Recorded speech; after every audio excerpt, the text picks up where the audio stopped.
MN કોલેજના માનનીય પૂર્વ પ્રિન્સિપાલ શ્રી એ સર કે જેઓ એમએન કોલેજમાં 1994 થી 1996 દરમિયાન પ્રિન્સિપલ રહ્યા છે તેઓ ઉચ્ચ શિક્ષણ કમિશનરી કચેરી ગાંધીનગરમાં સંયુક્ત શિક્ષણ નિયામક તરીકે ફરજ પૂરી પાડે છે તથા જીપીએસ નિયામક તરીકે ફરજ આપે છે.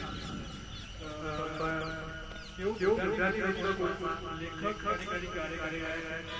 તો આવા અતિથિ કે થઈને હું વિનંતી કરીશ કે પ્રસંગો જે છે તે છે.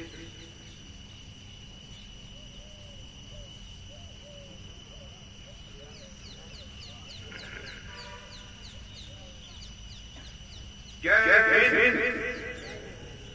પ્રથમ આ ધર્મે હું નમસ્કાર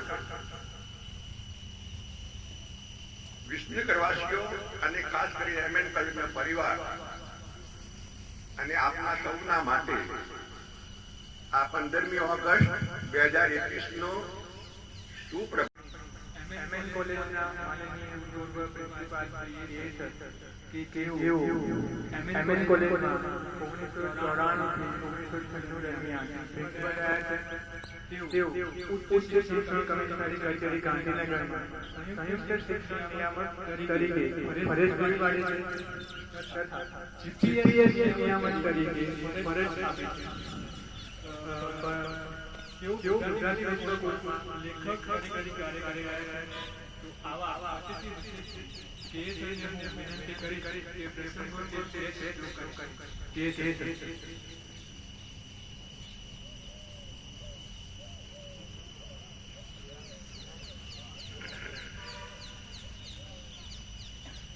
જય હિન્દ. ઐતિહાસિક ઘટનાઓ નો સમન્વય કરવા સવાર પડ્યું છે અને આજનો સૂર્યોદય થયો છે. આ 3 ઐતિહાસિક ઘટનાઓ એટલે કે સૌ પ્રથમ તો 15મી ઓગસ્ટ 1947 ના દિવસે આ ભારત દેશ આઝાદ થયો. આ એક અંગ્રેજોની ગુલામીમાંથી મુક્ત થયો. આ એક પ્રથમ ઐતિહાસિક ઘટના. બીજી ઐતિહાસિક ઘટના એ કે આજે જે ધ્વજ ફરકાવ્યો એ ભારતની અંદર ધ્વજ ફરકાવવાનું આજે 121મા વખતનું શ્રેય એ મને જાય છે. અત્યાર સુધી ભારતની ધરતી ઉપર 100 વખત ધ્વજ ફરકાવી ચૂક્યા છીએ આપણે. સૌ પ્રથમ અમદાવાદની અંદર કોંગ્રેસ ભવનમાં 1921 ની અંદર ધ્વજ ફરકાવવામાં આવેલો અને ત્યાર પછી અંગ્રેજોની શાસન હોવા છતાં પણ દર વર્ષે ધ્વજ ફરકાવવાનું આયોજન સદંતર રહેલું છે. જે પરંપરા 100 વર્ષ પૂરા કરી અને 121મા વર્ષમાં આજે પ્રવેશે છે. એટલે એ પણ આપણા માટે એક ઐતિહાસિક ઘટના કહી શકાય. અને ત્રીજી એક ઐતિહાસિક ઘટના એવી છે કે આ કોલેજને, આ હેરિટેજ કોલેજને, આ કોલેજ 75 વર્ષ પૂરા કરી અને અમૃત મહોત્સવ ઉજવવા તરફ જઈ રહી છે. એનું પણ આજે આ સુપ્રભાત આપણા માટે અવિસ્મરણીય રહેશે. આવી 3 ઘટનાઓના આજે આપણે સહભાગી બન્યા છીએ તે માટે આપણા સૌના ગૌરવની અવાજ છે. મિત્રો, આ કોલેજ નું વર્તમાનપત્રમાં અને મારા મોબાઈલ ઉપર જાણ્યું કે ચાલુ સાલે 75 વર્ષ પૂરા કરી અને અમૃત મહોત્સવ ઉજવવા માટે જઈ રહી છે આ કોલેજ. ત્યારે ખરેખર અમારા જેવા માટે તો એક સુમેળનો અવસર કહી શકાય. અમારું તો આ એક પ્રકારનું સપનું છે કે જે કોલેજની અંદર 4 સ્થાનો મેં શોભાવ્યા છે. આ કોલેજના ભૂતપૂર્વ વિદ્યાર્થી તરીકે, આ કોલેજના ભૂતપૂર્વ બાયોલોજીના ડેમોન્સ્ટ્રેટર તરીકે, આ કોલેજના ભૂતપૂર્વ બાયોલોજીના અધ્યાપક તરીકે અને આ કોલેજના ભૂતપૂર્વ આચાર્ય તરીકે નું સ્થાન હું ભોગવી ચૂક્યો છું અને એની સેવા કરી ચૂક્યો છું. એટલે મારા માટે તો એક સૌભાગ્યની વાત કહી શકાય, ગૌરવની વાત કહી શકાય. મિત્રો, જ્યારે કેળવણીના પ્રણેતા એવા રાજવી વડોદરાના સર સયાજીરાવ આવે તો વેપાર કરવા માટે કોઠીઓ સ્થાપી, પરંતુ એમને જાણ્યું કે ભારત તો 362 રજવાડામાં વહેંચાયેલું છે. એમના અંદર રાજાઓને લડાવી અને પોતાની સલ્તનત સ્થાપી અને 1757થી ભારત ગુલામીની જંજીરોમાં જકડાઈ ગયું.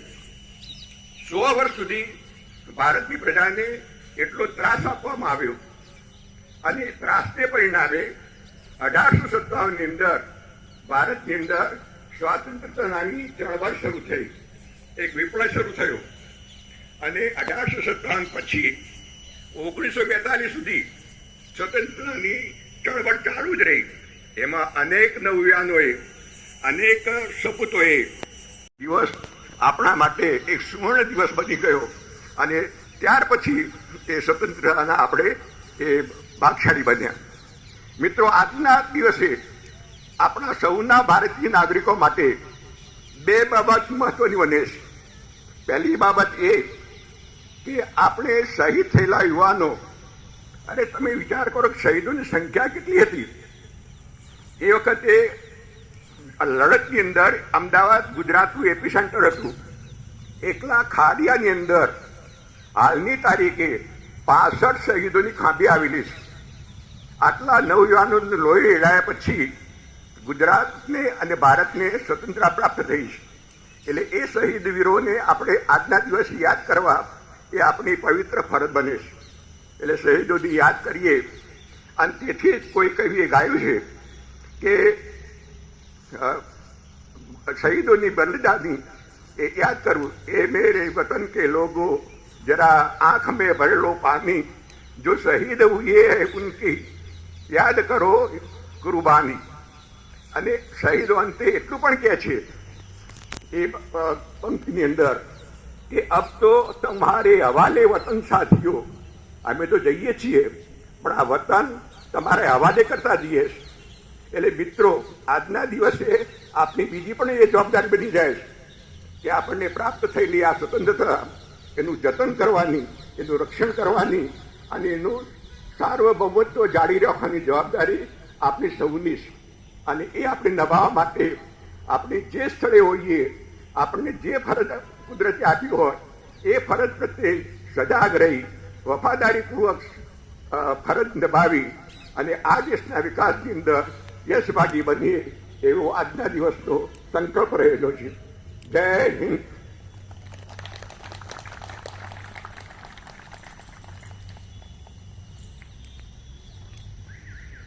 આભાર સર. હવે હું આપણી કોલેજના માનનીય પ્રિન્સિપાલ સર આરડી સરને વિનંતી કરીશ કે પ્રસંગોચિત 2 શબ્દો કહે. સર.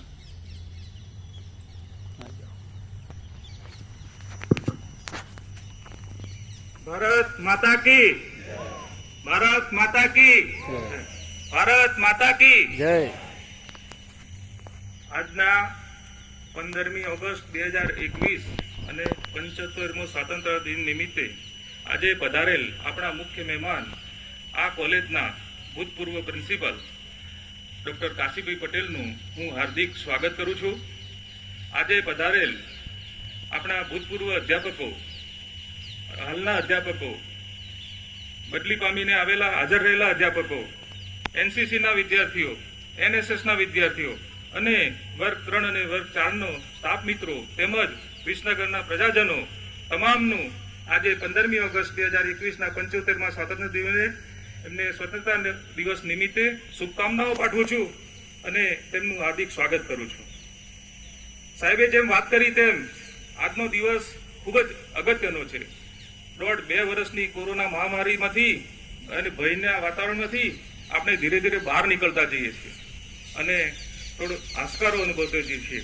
અને સાહેબે જે વાત કરી કે આજનો દિવસ કેમ અગત્યનો છે, આજનો દિવસ સાહેબે જે ઇવેન્ટ પણ ગણાવી કે 75મો સ્વાતંત્ર્ય દિવસ છે અને આપણી કોલેજને પણ આ વર્ષે 75 વર્ષ પૂરા થતા આપણે ડિસેમ્બરમાં અમૃત મહોત્સવ ઉજવવા જઈ રહ્યા છીએ.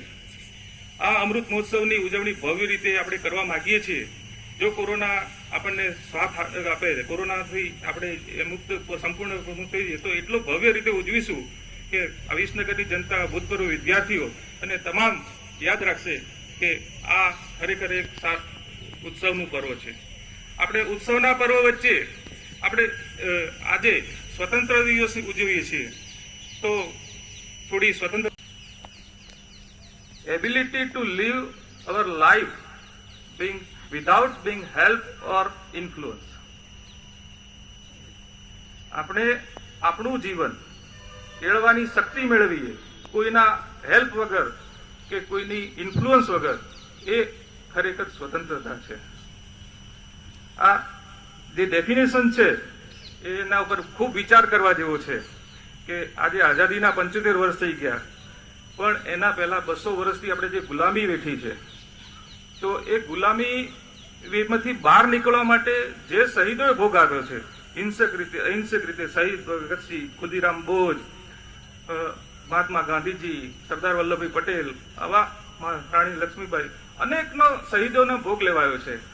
ત્યારે આ 200 વર્ષ દરમિયાન ફક્ત એક જ લક્ષ્ય હતું, સ્વતંત્રતા મેળવવી.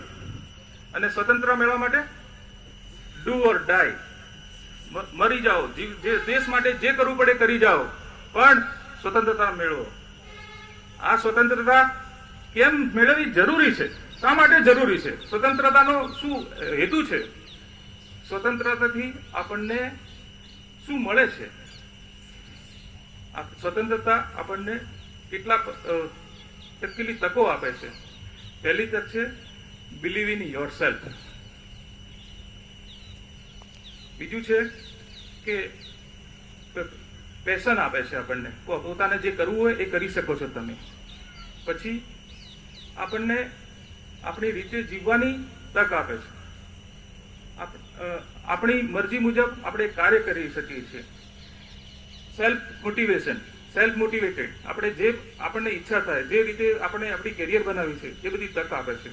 જે દેશમાં સ્વતંત્રતા નથી એ દેશના લોકોને જઈને પૂછો કે સ્વતંત્રતા શું વસ્તુ છે. આ લિબર્ટી, જે સ્વતંત્રતા ગણીએ છીએ, એની મૂલ્ય એ લોકોને સમજાય છે. આ 200 વર્ષની શહીદીને અને એનું પરિણામ જે છે એના લીધે આપણે આજે સ્વતંત્ર થયા છે. પરંતુ મેં જે વાત કરી કે આ સ્વતંત્રતા ખરેખર આપણે પચાવી શક્યા છીએ?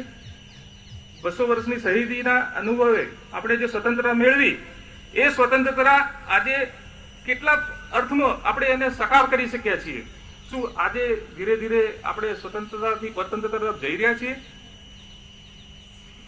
જે સીધી લડાઈ હતી, આપણા શહીદો, આપણા સ્વતંત્ર સેનાનીઓ જે લડ્યા, એ લડાઈ સીધી 1-1 લડાઈ હતી, સામસામેની લડાઈ હતી. એ સિવાય અત્યારના સંજોગો, પરિસ્થિતિ બદલાઈ ગઈ છે.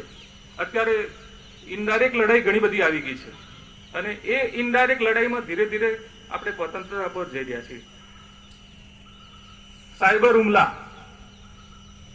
વિદેશોના સાયબર હુમલા, હેકરોના સાયબર હુમલા, એનાથી જે આપણી આખી સિસ્ટમ ખોરવાઈ જાય છે, એ એક જાતની આપણે પરતંત્રતા. પછી આ કોરોના મહામારી, બાયોલોજીકલ વેપન, બાયોલોજીકલ વોર, આ બધા આજના યુદ્ધો એ ડાયરેક્ટ સીધા યુદ્ધ નથી, અલગ અલગ ઇનડાયરેક્ટ વેમાં આપણી જોડે આવી રહ્યા છે. તો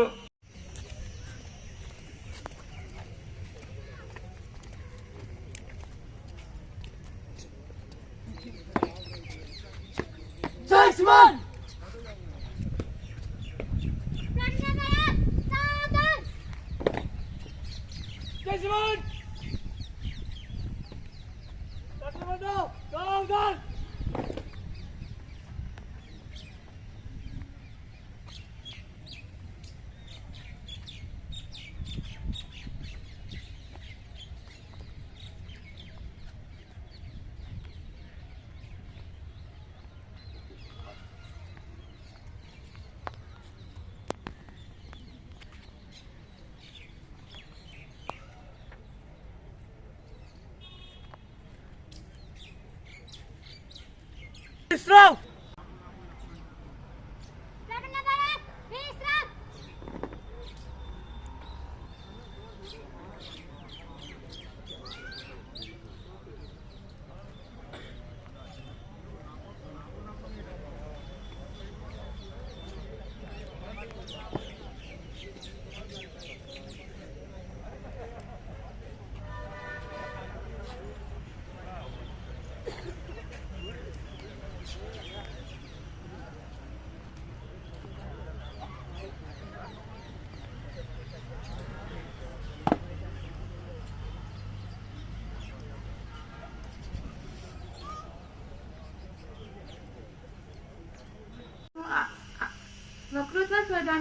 ઇનામ વિતરણ કરીશું. પ્રથમ તથા દ્વિતીય નંબરને ઇનામ આપી પ્રોત્સાહન કરીશું. હું કે સરને વિનંતી કરું કે તે પ્રથમ તથા દ્વિતીય નંબરને ઇનામ આપી પ્રોત્સાહન કરે. મેશ્વાબેન,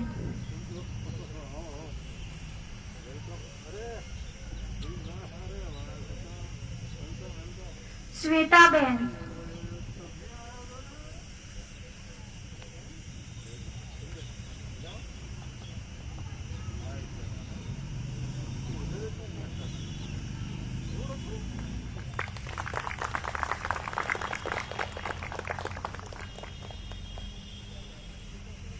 તહેમીનાબેન,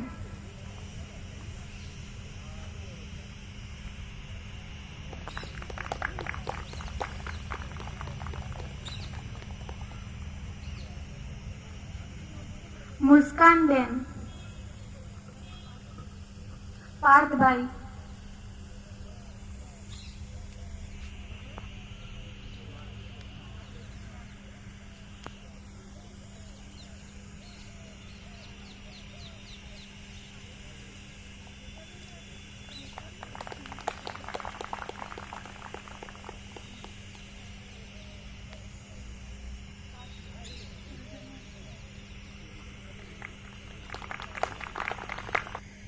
ભાગ લેનાર દરેક વિદ્યાર્થીને ભેટ આપી આશ્વાસન આપે.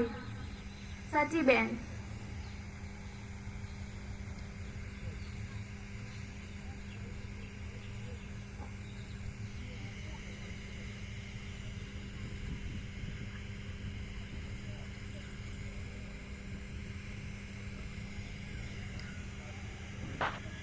અંકિતાબેન,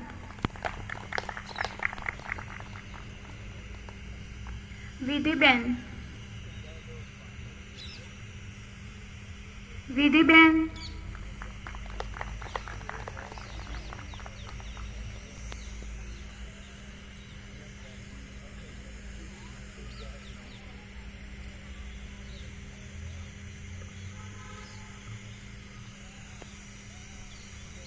જાનવીબેન,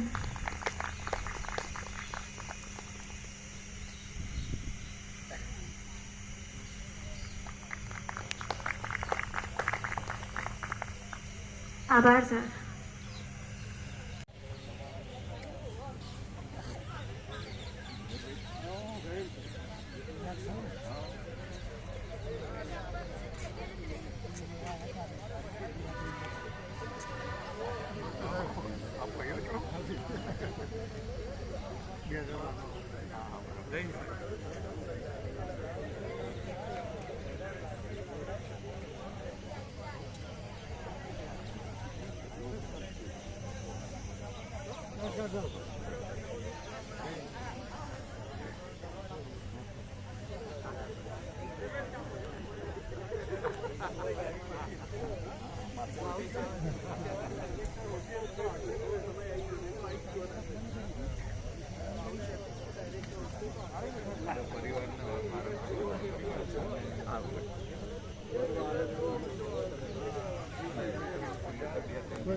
वतन साथियों,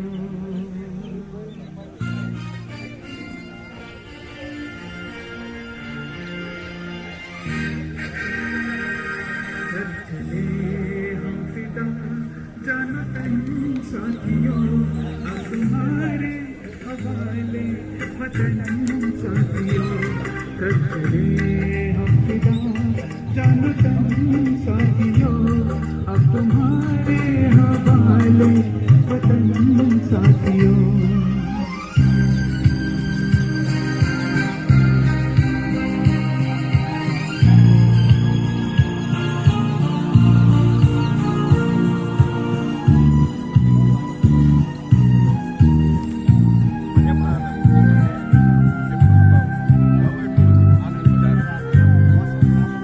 सांस थमती गई, नाज जमती गई,